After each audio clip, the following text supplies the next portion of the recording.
ضلع راولپنڈی کے بعد بہاولپور ایک ایسا ضلع ہے، ضلع کی ہم بات کریں جس میں تقریباً 5 سیٹیں ہیں۔ وہ پہلی دفعہ ایسا ہوا ہے کہ پاکستان تحریک انصاف کو اس الیکشن کے اندر وہاں پر بھی کوئی سیٹ نہیں ملی، یا بلکہ آپ ایسے کہہ سکتے نہیں دی گئی۔ تو آج ہم تھوڑا سا بہاولپور کے حوالے سے بات کرتے ہیں کہ یہاں پر آفیشیل رزلٹ کیا ہے اور یہاں پر اصل معاملہ کیا تھا، جو عوام نے مینڈیٹ دیا تھا اس کے حوالے سے تھوڑا بات کرتے ہیں۔ میں محمد ذوالقرنین اور اپنے یوٹیوب چینل نو سائیڈ کے ساتھ۔ بہاولپور کے میں ایم این اے کی 5 سیٹیں ہیں جو یہاں پر ایم این اے کے حلقے ہیں۔ وہاں پر جو پہلا حلقہ ہے این اے 164، یہ جناب ریاض حسین پیرزادہ صاحب کا وفاقی وزیر نون لیگ کے، اس دفعہ بھی وہ 1,23,000 ووٹ لے کر کامیاب ہوئے ہیں۔ ان کے مقابلے میں اعجاز گڈن صاحب جو ہے وہ پی ٹی آئی کے حمایت یافتہ تھے، انہوں نے 1,17,000 ووٹ لیے۔ اچھا، اس سیٹ کے اوپر ریاض حسین پیرزادہ جو ہے وہ بڑی واضح اکثریت سے ہار رہے تھے، بہرحال ان کو بعد میں جتا دیا گیا، جس طرح سے ہر جگہ پہ ایک پیٹرن یوز کیا گیا۔ اچھا، اب میں کیونکہ میں خود گواہ ہوں، میں چشم دید گواہ ہوں اس دھاندلی کا، تو اب میں زیادہ مطلب اس کو اگر کوئی بندہ کہے کہ میں ویسے بات کر رہا ہوں تو میں اس کو ثبوت دینے کے لیے میں تیار ہوں۔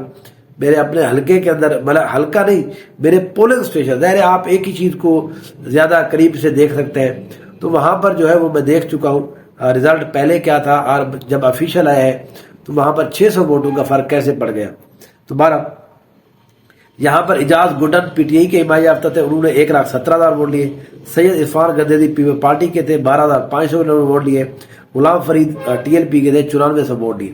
تو اس سیٹ کے اوپر دیکھیں ریاض حسین پیرزادہ کو میرا نہیں خیال کہ یہاں پر اسٹیبلشمنٹ جو ہے ابھی اس ٹائم کے اوپر ان کو چھوڑنے والی تھی۔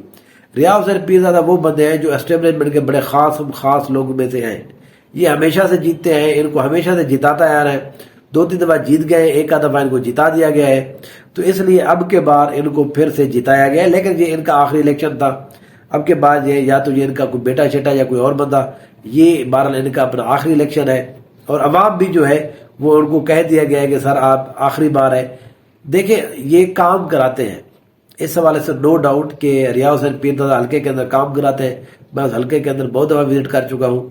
لیکن یہ جو الیکشن ہوا ہے اب کے بار، یہ کام کے حوالے سے تو الیکشن تھا ہی نہیں، تو لوگ تو کسی اور وجہ سے ووٹ دے رہے تھے۔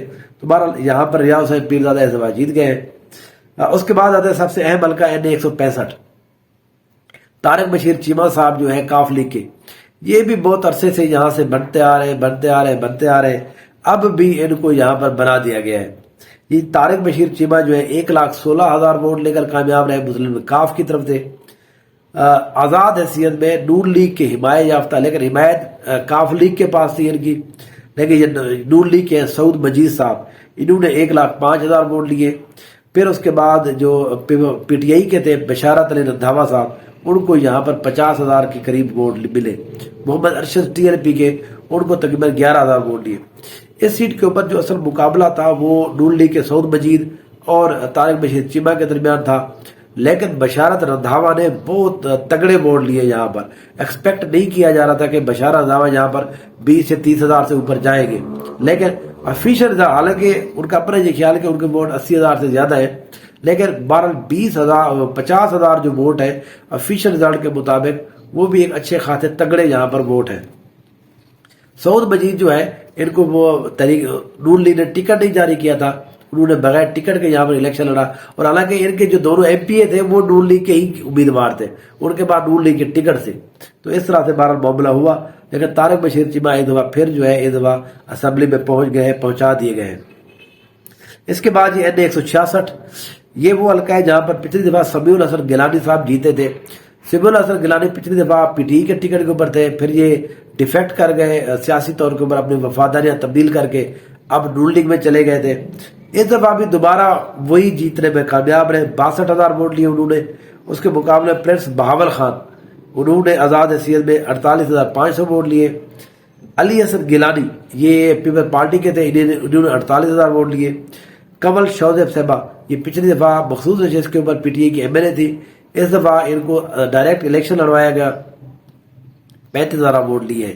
تو اس سیٹ کے اوپر کمل شوزیف صاحبہ کے جو ووٹ ہے ان کی تعداد بہرحال 62,000 سے زیادہ تھی، ان کے ووٹ زیادہ تھے، لیکن ان کو یہاں پر زبردستی جو ہے وہ ہروایا گیا ہے۔ ان کا بھی معاملہ جو ہے وہ الیکشن کمیشن میں چل رہا ہے، الیکشن کمیشن نے کرنا کچھ بھی نہیں ہے، یہ معاملہ آخر میں سپریم کورٹ میں ہی جائے گا، وہاں پر جا کے کچھ چیزوں کا فیصلہ ہوگا. لیکن یہاں پر جو ہے افیشل رزلٹ کے مطابق سمیع الحسن گیلانی جو ہے وہ دوبارہ سے بن گئے ہیں. اس کے بعد این 167 یہ وہ حلقہ ہے جہاں پر جو ہے وہ میرا اپنا یہ خیال ہے یہاں پر کوئی دھاندلی نہیں ہوئی، یہاں بہترین انداز میں معاملات ہوئے ہیں. عثمان اویسی صاحب مسلم لیگ نون کے تھے، انہوں نے یہاں پر 88,000 ووٹ لیے، جیتنے میں کامیاب رہے. عامر جار واران یہ پہلے پی ٹی آئی میں تھے لیکن بعد میں پی ٹی آئی کو چھوڑ گئے تھے، یہ ویسے ہی آزاد حیثیت میں الیکشن لڑ رہے تھے، انہوں نے 63,000 ووٹ لیے. محبوب عالم جو تھے وہ پی ٹی آئی کی حمایت یافتہ تھے، ان کے 35,000 ووٹ تھے. اور شاہ رخ ملک یہ پارٹی کے تھے، ان کو 23,000 ووٹ ملے. تو اس سیٹ کے اوپر عثمان اویس یہ نجیب الدین اویسی کے بیٹے ہیں عثمان اویسی صاحب، تو وہ اس دفعہ جیتنے میں کامیاب رہے. یہ بہت عرصے سے پچھلے 2 الیکشن بھی یہ جیت چکے ہیں یہاں پر، تو اس دفعہ بھی دوبارہ سے اسی فیملی کی طرف سے یہ. اور یہ اس سیٹ کے اوپر جو ہے الیکشن کمیشن کے اندر بھی کسی کا معاملہ نہیں چل رہا، اس سیٹ کے اوپر جو ہے یہ نون لیگ کے بندے جیت گئے ہیں. اس کے بعد آتے ہیں جی این 168. اس سیٹ کے اوپر جو ہے یہ سب سے بڑا رولا ہے. اس کی وجہ یہ ہے کہ اس کے رزلٹ ہی بالکل الٹ، رزلٹ بالکل سیم رہے، بندے تبدیل کر دیے گئے. ملک اقبال چنن جو ہے 1,24,000 ووٹ لیے ہیں افیشل رزلٹ کے مطابق. سمیع اللہ چودھری نے 52,000 ووٹ لیے. حسین مدنی صاحب نے پیپل پارٹی کے 9600 ووٹ لیے. اب اس سیٹ کے اوپر جو ہے جو ووٹ بالکل سیم رہے. اگر کوئی بندہ کہے کہ یہاں پر ووٹوں کی بےمانی ہوئی ہے، دھاندلی ہوئی ہے، تو میں بالکل اس کو نہیں مانتا. یہاں پر بندوں کی دھاندلی ہوئی ہے. 1,24,000 تھے سمیع الحسن گیلانی کے، اور اقبال چنن کے ووٹ تھے جی جہاں پر 52,000. تو وہ بندے جو ہے وہ چنن صاحب جو ہے 1,24,000 پہ چلے گئے، ان کو ادھر جا کے بٹھا دیا، اور سمیع الحسن گیلانی کو جو ہے وہ یہاں پر آ کر لے گئے. تو اس سیٹ کے اوپر جو ہے ایک اور طرح کا یہاں پر ڈرامہ ہوا ہے. یہ جو آرو ہے، جس طرح کے انہوں نے رزلٹ اس دفعہ تبدیل کیے ہیں، تو آپ یہ سوچ سکتے ہیں کہ یہ قومی خزانے کے اوپر جب یہ اے سیز وغیرہ یہ بیٹھتے ہیں تو یہ کس طرح سے ان کا حشر کرتے ہیں. تو ان میں سے کوئی بھی بندہ ایماندار نہیں ہے، یہ سارے بےمان بندے ہیں. جس طرح سے انہوں نے ووٹوں کی بےمانی کی ہے، اسی طرح سے قومی خزانے کی بےمانی کرتے ہیں. آپ کوئی بھی بندہ آپ کو 200 تعویلیں دیتا رہے، دیکھیں جب آپ ایک جگہ پہ بےمانی کرتے ہیں اور اس لیول کی، پھر اس کے بعد آپ چاہے کعبے کی چھت پہ کھڑے ہو جائے، کوئی بات آپ کو ماننے کو تیار نہیں ہے کہ آپ ایماندار ہیں. ایماندار تو ویسے بھی خیر آپ نہیں ہیں. جو یہ بیوروکریسی ہے ہماری، وہ میں ہمیشہ جنرل بات کرتا ہوں، انڈیویجول جو ہے وہ اس کے اندر رگڑے جائے تو اس میں میرا کوئی قصور نہیں ہے. اس کی وجہ یہ ہے کہ ہمارے ہاں یہ سب سے بڑی خرابی ہوتی ہے. اچھا جی وہ بھی ٹھیک ہے، وہ بھی ٹھیک ہے، بس اور گندے ہیں. جب اس اور کو پوچھے نہیں آپ بھی ٹھیک ہے، سارے گندے، وہ بھئی یا تو سارے ٹھیک ہیں یا تو سارے گندے ہیں.